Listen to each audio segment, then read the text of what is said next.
The Susan Brender Show is a radio show online broadcasted on YouTube across the United States and globally. The show features guests who speak about health, spirituality, entertainment, and a host of subjects to enlighten people across the nation. Listen to the show that empowers women and men alike and highlights those who have made a difference. I'm Susan Brender, and this is the Susan Brender Show. Today I have a wonderful guest on my show by the name of Meiyoko Taylor, who happens to be a business and peak performance coach. He founded something called Trailblazers United, and he's also the best-selling author of Finding Your Amazing 5 Steps to Transforming Your Life. So I want to welcome to the Susan Brender Show, Meiyoko Taylor. Hey, thank you so much, Susan, for that warm welcome. I'm very glad to be here today. Well, I'm delighted that you're here as well. And now let's talk. I mean, your book sounds like it's very interesting. And you mentioned that there are different ways that people can kind of get involved with you. But before we do that, before we talk about that, let's talk about your book. When did you write it and why did you write it? You know, it's very interesting how that book came about. I wrote the book about, I want to say 2 to 2.5 years ago. It was basically written upon a conversation that I had with a colleague and a close friend. And I wanted to do another book at that particular point in my life. And I couldn't figure out what to write about. And one of the things that I was trying to, convey to my clients was pretty much how to take them from where they are now to where they really want to be. And one of the things that one of my colleagues said is they said, you know what, why don't you talk about your journey from, where you were then to where you want to, to where you are and to where you want to go in the future. And I said, you know what, that's a very, very good, topic, but I wanted to dig it a little deeper. So the question came about, what did I do to get out of my lowest point in my life? Let me stop you. Your lowest point in your life. Yes. I think it's very important because I know that people will be inspired by you when they hear your story. So when you say your lowest point in your life, what was that about?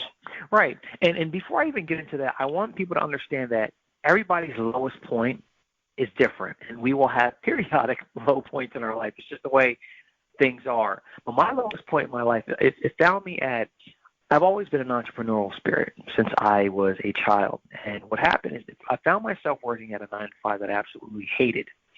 I was in a relationship for 7 years. It was just emotionally draining, physically draining. And at that point, I was technically obese. And here you take this guy that has always had this slim frame, slender type of person, and now I'm overweight and I'm having all these different health issues. And depression set in. I just felt numb. I just felt like I was just existing. And that was my low point because everything that I had, wanted to work my way against, I found myself in that exact situation. And I remember one day I took a shower. I'm just walking around the house. And I found a mirror, and I looked in the mirror, or the mirror found me, I should say, and I just burst into tears. And one of the things I was asking myself is, how did I get here? What am I doing in this position? This is not me. I don't recognize myself physically, mentally, emotionally. Like, how in the world did I get here? And I realized I had 2 options of 2 choices, right? The first choice was to continue to go down this road, continue to go down a road that trying to please other people, trying to do what other people said, the career choice I should do, what should make me happy, or what society said that you should be doing at a particular age. And I can take that decision, and only God knows what's going to happen, or I can make the scariest decision I've ever made, which is to really start to find out who I was, reconnect to what I was passionate about, and take steps toward that. And that's what I did. And it was a very scary experience, and I got a lot of pushback doing that at first because it wasn't the conventional thing to do. At that time, I said, you know what, but I'm not going to take a step back because that's who I was. And what I found is some of the stress started to lift, some of the anxiety started to lift, and it felt like I was changing my momentum from something that was pulling me back to being pushed forward. And I said, you know what, how can I really, reach into my full potential? find out my potential, who I really was, finding myself, so to speak. And I remember going online and typing in how to find yourself. And personal development came up. So I'm like, what in the world is personal development? What is that? Right. That was a word I'd never heard of. You know, it wasn't familiar to me. And then one of the first people I found was, I stumbled upon Tony Robbins. I said, he's, incredible. This is pretty awesome. What in the world is this? What is this guy talking about? I don't know. It makes me feel good. Really getting introduced to that environment. Then I found Les Brown, Zig Ziglar, John Assaraf, Brian Tracy, Jim Rohn, so many different people. I can go on and on. I said, you know what? I can't get enough of this stuff. You mean to tell me that I can tap into a part of my mindset, reconnect back to my passion, and go even further and really start to realize my full potential? That that's possible? Yeah. And I'm in charge of that? Like, I'm in charge of my own destiny here? And that's when I became fascinated with it. And I think that year I read over 76 books in a year. Now, let me ask you something, Meiyoko. Sometimes people have to really hit bottom before they make certain decisions and get inspired by certain people. Now, did you have a support system at that point, or were you all on your own? I didn't. Awesome and amazing parents, amazing family. But as I said before, I was entrepreneurial. This was something different from whatever any of their children were doing. Like, I was the oddball. Yeah. So, naturally, to protect me because they loved me and cared for me, they were strongly against the direction that I was trying to go. And I want to make this specifically clear because I think a lot of people get discouraged when they're not supported in their endeavors and their pursuits to greatness or happiness or whatever you want to call it. You have to understand that it's your vision, it's nobody else's. You have to believe in yourself before other people believe in you. Because there may come a time, or maybe in the very beginning, where you don't have that support. Just to make a long story short now, my parents are in full support of what I do now. It was my job to believe in myself and to keep that, and to realize that vision and to move it forward. It wasn't their job. Now, if you have a family and you have supporters that believe in you right now, awesome. If not, don't fret. You don't have to be down in the dumps. Entrepreneurship is huge now. You have groups. You have people that you can reach out and talk to. You always have a support system now. You gotta think. I'm talking back, 16, 20 years ago. Now, when entrepreneurship is now like really appealing and all these particular things, it's different now than it was back then when I really decided to really launch out and do my own thing. I hear you, and you know what? I've heard from various people that it is so important that you make a decision when you hit bottom. Hitting bottom is a very important thing because until then, you kind of don't necessarily believe in yourself, but you do things to really create problems. And it sounds like you did that. You looked in the mirror, you saw yourself as an obese person, you had a psychological issue going on, many different things were happening, but it took that point. Right, but so here's the thing, Susan. Here's the magic about rock bottom, and I want everybody to look at it this way. We are so distracted by television, by media, by other people's lives, by worrying about what other people are saying about. We're so distracted by a plethora of things that sometimes the only time there is peace and quiet, or where we have no choice but to look at ourselves, look at our path in life, check our emotions, our physical condition, all these things, is when there's no other option. See, when you're at rock bottom and everything is going absolutely wrong, you have no other options other than to look at yourself. You have come face with yourself, nobody else. Yeah. Like, all the noise just stops because that is your major concern right now. You are in pain in every aspect of your life, and the only way that you can make any progress is if you do the thing that you have been avoiding your entire life, and that is looking at the person you see in the mirror every single day and assessing that person internally and externally, everything about yourself. That's why rock bottom is the place where a lot of people figure out what their zone of genius is, what they're going to do for the rest of their life, what truly inspires them, because now they've done the most important thing, is now they're really focusing on the things they should have before all this other distraction took place. You know what I've heard, Meiyoko? I've heard that people will change their jobs more than 7 times in their life. Wow. Because Yeah, that's what I've heard. And people say, it's true because today we're dealing with a digital age. And so many things are changing. The work that we used to do doesn't even exist anymore. Today you have to kind of be involved in everything to do with the digital age, with the computers, with robots, you name it. Are people able to change the way they do things and the jobs that they have with success? If they're not prepared and suddenly, all of a sudden, it hits them in the face and they say, I can't do this anymore. There's no more, we used to live in an industrial age and people didn't necessarily have to go to college. They had skills. And today, if you don't have the skill of working in some way with the computers and all those, different things, technology, it's very hard to succeed, don't you think? I do, and the other way I will look at it is you have to utilize the age that we live in. The technology age is huge. The digital age is huge. You have the internet. You have the social media platforms. And I'll use this as an example. Say that I was somebody that worked in construction, right? And I couldn't find work or something like that. Construction is huge. There's buildings being built all the time. Infrastructure is being created all the time. There's a knowledge that I've gained that nobody can take away from me, right? So I'm just going to use this as an example.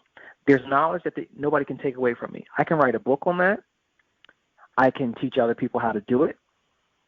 I can do a course or a program on that particular, the knowledge that I have. So there's always ways that you can monetize your level of experience, and I guess that's what I'm getting at. The problem with us is, that's something that could be learned, but I believe everybody has a zone of genius. We're all born with a gift or talent that we did not earn. It was just given to us, right?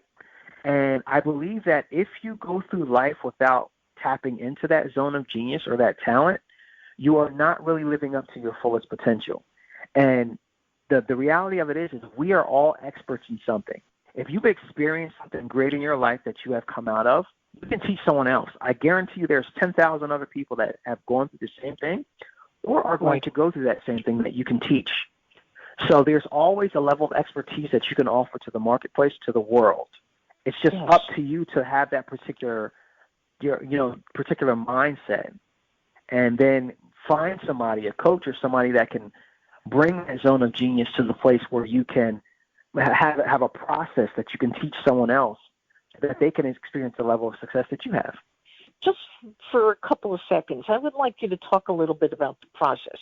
So people come to you and they walk into your office and they were just like you. They hit rock bottom and they say to you, you know what, Meiyoko, I just don't know what to do next. I'm, stymied. I used to be very encouraged by all the things or possibilities, but today I'm not. So walk us through the process. So I say Susan Brender walked through your door and said, you know what, I have been doing a podcast and I love it. It's my passion. And unfortunately, to monetize it is a very difficult situation. So what should I do? Give me a sense of what you would do with me. So one of the things that I would ask you, if you came into my office saying that you had a podcast, and then you love to do it and it's been difficult to monetize, one of the first questions I would ask you is I would say, what outcome are you looking for when it comes to your podcast? What are you expecting your audience to gain from listening to your podcast? And is your podcast an extension of something else that you want to be doing? What is the goal of your podcast? So there's a whole plethora of questions that I'm going to ask you in regards to your podcast. And one of the things that I tell people once we get past the limiting beliefs and all that other good stuff we talk about and we work on, one of the things I say is your focus. There should be two things that you focus on with any platform, because your podcast is just a platform. Showcase expertise and experiences of your guests and yourself.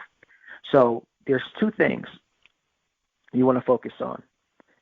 How is your zone of genius being integrated into your podcast platform?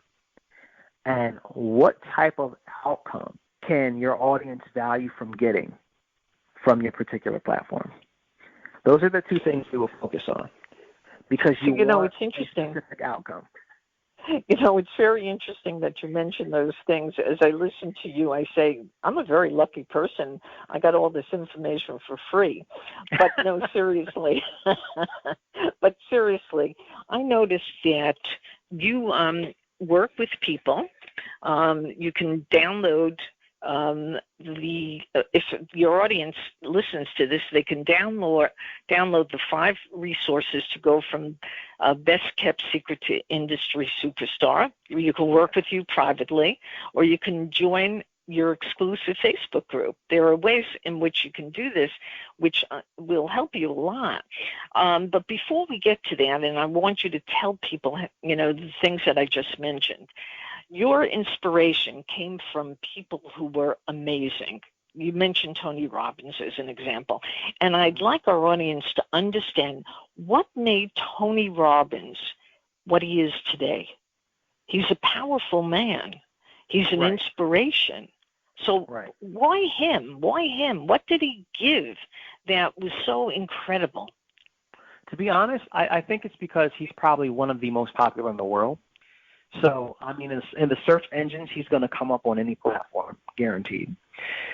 I think he's been able to master his own experience from, going to where he was to where he is now. And I think he knows how to really get people to that emotion which causes change. He's very good at that. And one of the things that I've learned about a lot of people, I've learned that there's things that, and with me, and I have to mention this because a lot of people in the personal development and the motivational speaking industry, you have to be driven to want to change and be driven to want to achieve the things you want to, that you really say, I have a goal or I have a dream, right? You have to be driven enough to actually take action to achieving those particular things. And I think with motivation, people don't understand is it's temporary. There has to be a process, and I say process all the time. There has to be a process or steps that you take in order to get the end result or to achieve the outcome that you're looking for. And I think sometimes that falls through the cracks in motivation because they make you feel good and they tell you about their success stories, but there's really nothing that you can implement that's personal to your own story. So if your job is to motivate you, fine. But when it comes to the implementation, and when you leave that auditorium and you pay your hard-earned dollars, and you come back home to your same situation, you feel kind of cheated because you don't have anything to keep that momentum going, or a process to actually say, okay, here's step 1, here's step 2, here's step 3. This is what I'm going to consistently do on a daily basis, and eventually I'm going to get the result or the outcome I'm looking for. Yeah. And it sounds like when they go to somebody like Meiyoko Taylor, who offers, all this information and education about success and the steps to transforming one's life, that is like a personal, in a sense, it's like a personal trainer, who works you out, who teaches you how to do certain things, who teaches you the way in which you can feel better, okay? That's what you're doing, isn't it? It just makes sense to me because if you go to Tony Robbins, Tony Robbins has reached the success, the pinnacle, the zenith of success. But it's very difficult to get to that point. But when they work with a trainer like yourself, a performance coach, they get that personal touch, that feeling that anything is possible. And I just want you to tell people how to find you, what you offer. I want you to give them an opportunity to have that influence and impact and income that they can make that they never thought they could. Absolutely. So you can find me. My website is actually in development. Doing some exciting things with it. It's www.meiyokotaylor.com. That's M as in Mary, EIYOKOTAYLOR.com. As Susan mentioned, I do have a Facebook group. We just started an awesome group called High Performance Hangout, and you can just search High Performance Hangout in Facebook, and the group will pop up. And also what I'm doing now is there's a lot of gifted and a lot of talented people. I know I mentioned Zone of Genius. There's a lot of coaches, consultants, entrepreneurs, people that are transitioning from different careers and want to venture into entrepreneurship, and they literally have a skill set that is lacking in today's world, or they have the information to solve a very major problem for a lot of people. So I take individuals like that, and I show them how to cultivate a brand, how to target a the specific people that really need you the most. Then I show you how to craft your message and build your story and your experience to a way that connects to that audience.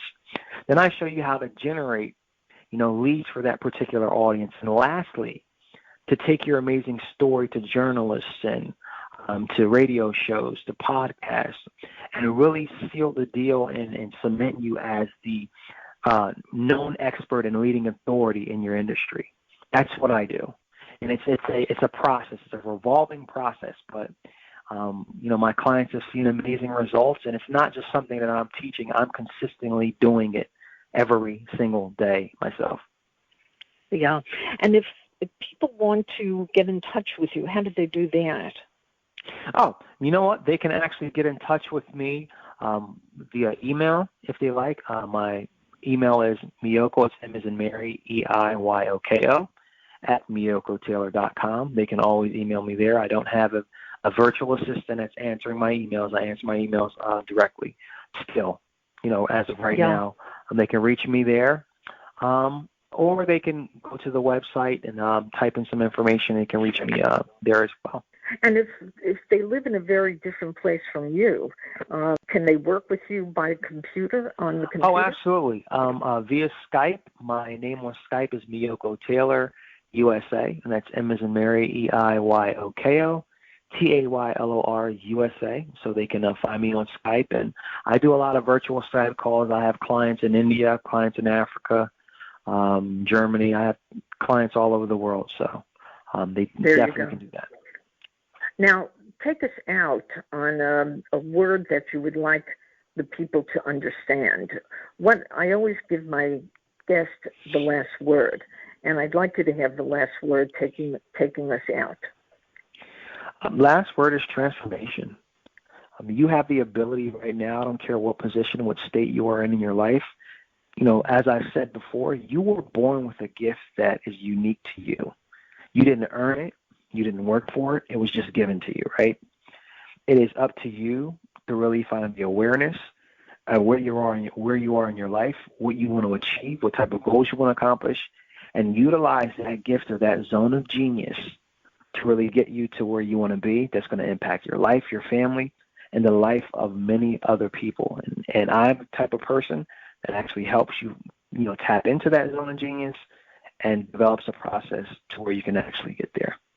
My guest today is Meiyoko Taylor. He's a business and peak performance coach.